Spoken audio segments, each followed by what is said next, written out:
मेरी जिंदगी। आज शाम वापसी के वक्त तुम्हें जाने क्या हो गया था। एक कदम अकेले चलने को तैयार न थी। एक ही जिद थी, हॉस्टल तक आप साथ चलें। पता है रास्ते में कितने लोगों ने हमें देखा, और जो कोई बात बनाएगा फिर मुझे कोसती फिरोगी। महजबी और तल्लत वगैरह नहर की उस जानिब से मानी खेज मुस्कुराहटों के तीर फेंक रही थीं। याद है ना, वो पहले भी इशारतन कह चुकी है, खुर्रम बहुत अच्छा आदमी है। इम्तियाज बानो भी खिलखिला दी। चलो खैर, खुदा उसे खुश रखे, वो अफवाह साज लड़की नहीं। नहर की पुली पर नसीम और बिल्लो वगैरह खड़े थे, और ये सारे लोग हमें आंखें फाड़ फाड़ कर देख रहे थे, और तुम इतनी अपसेट थीं कि चलते हुए मुझसे बार बार टकरा रही थीं। बदली बदली सी, खौफजदा सी, प्यारी प्यारी सी। जानती हो इस वक्त मुझे क्या याद आ रहा है? वो अनमोल लम्हात जब हम शाहजी की कार से उतरे थे। कैंपस के इस खामोश गोशे में तुम खड़ी हो गईं और कहा, चंद मिनट इस सड़क पर टहल लें।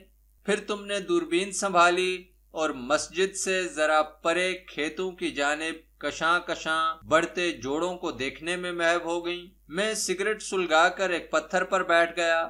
तुम हर जोड़े को पहचान कर कमेंट्री कर रही थीं, और मैं तुम्हें देखने में मसरूफ था। तुम कह रही थीं, वो देखो शायरा ने अपनी तवील नज्म ऐसी जुल्फें अपने दोस्त के शानों पर बखेर दी हैं।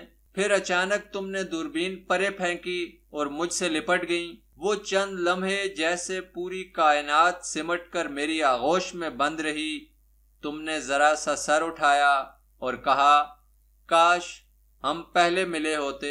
मैं दुनिया को बता देती कि प्यार क्या होता है। मैं बाहों में बाहें डालकर आपके साथ फिरा करती। इस तरह छुप छुप कर कभी ना मिलती, और तुम्हारी आंखों से आंसू ढलक आए। ये लम्हा कितना कीमती था। फिर तुमने मेरा हाथ मजबूती से थामा और बगैर कुछ कहे उठ खड़ी हुई।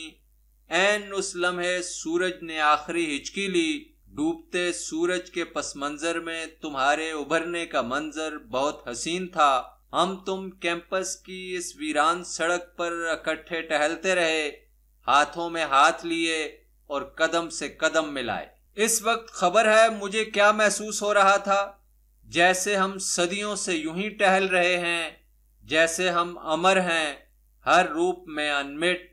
हम ही कायनात, हम ही इसके सीने में छुपा राज, और हम इसके मुतलाशी भी। चलो, तुम्हें यह एहसास तो हुआ कि हमारी तरह छुप कर मिलना अपनाइयत की तौहीन है। अपनाइयत दूसरों के सामने अपनाने का नाम है। दुनिया के सामने लाताल्लुक बन जाना अधूरा प्यार है। आज जो बातें तुमने बताई थीं, इन पर किसी वक्त तफसील से बहस होनी चाहिए, और आखिरी फैसला तुम्हें खुद करना चाहिए। मैं तो बहुत पहले तुम्हें अपनी ख्वाहिश से आगाह कर चुका हूँ। तुम गलत समझती हो कि खुर्रम खुदकुशी कर बैठेगा। बड़े लोग अपनी मौत मरने को तैयार नहीं होते। दूसरों के लिए कौन मरता है? उनका बस चले तो वो आबे हयात का घोंट लेकर सदा जीने की आरजू पूरी करें। मरने के लिए बहुत हौसला चाहिए, और इतना ढेर सारा हौसला किसी को मिल जाए तो फिर उसे अपनी जिंदगी का चिराग गुल करने की भला क्या जरूरत। मैं इस बात से भी मुत्तफिक नहीं कि तुम एक से भागकर दूसरे के पास गई थीं।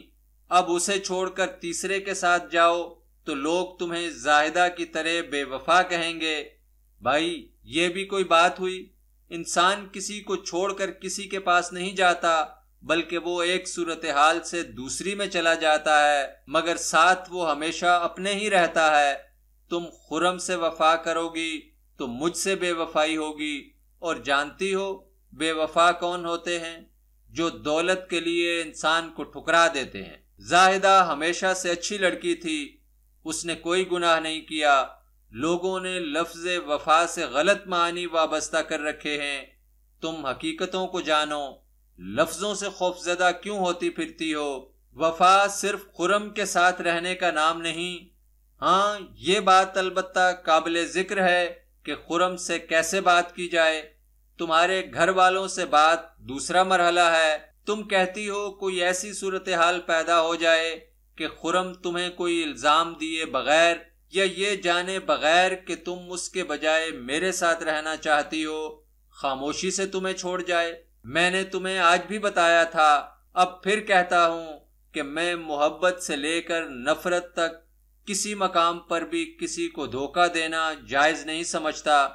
खुर्रम तुम्हें प्यार करता है ना, उसे कहो कि शादी के बाद भी तुम इसे मिलती रहा करोगी। जैसा कि मैंने तुम्हें पहले भी बताया था कि मेरे लिए इस अजियतनाक सूरत का सामना करना धोखा देने की निस्बत आसान है।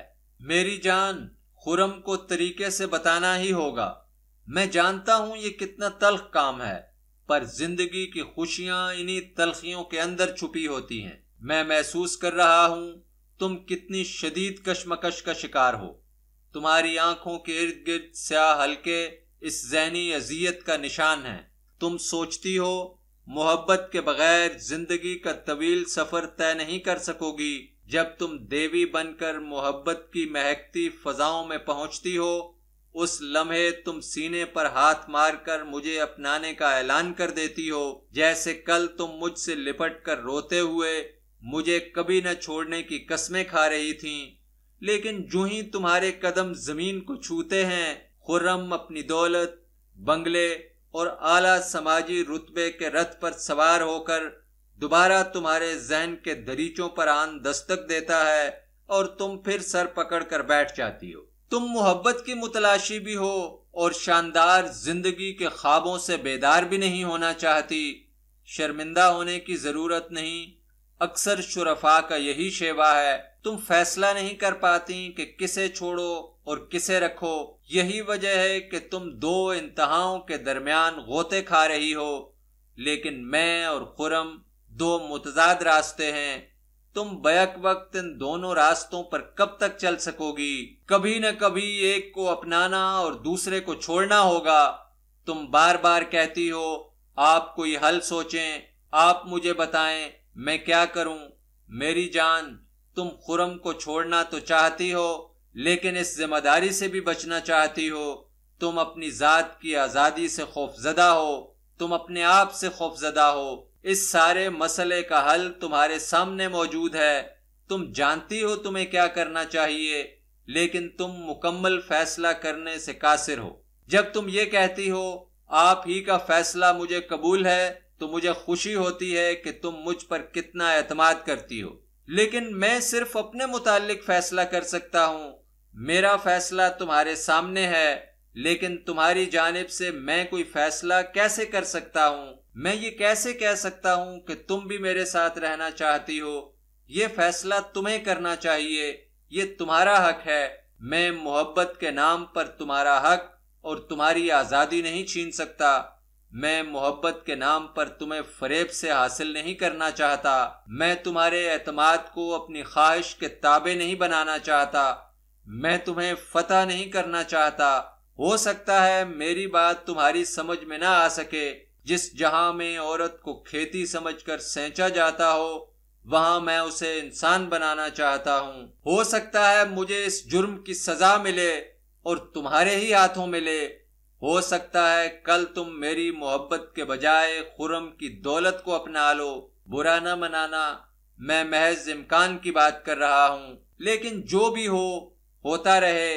मैं तुम्हारे एतमाद को बहाना बनाकर तुम्हें फरेब न दे सकूंगा। ये मेरी मजबूरी है।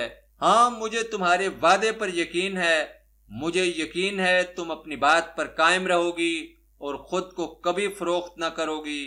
ताहम तुम खुद इन बातों पर गौर करो। मैं भी सोचता हूँ, मुमकिन हो तो शाहिदा को भी खत लिख दो, कोई हल निकल ही आएगा। हाँ भाई, इम्तहान 10 अप्रैल से शुरू हो रहे हैं। मेरा पहला पेपर साइकोलॉजी का है। तुम कोशिश करो ना, मेरे इम्तिहानों तक यहीं रह लो।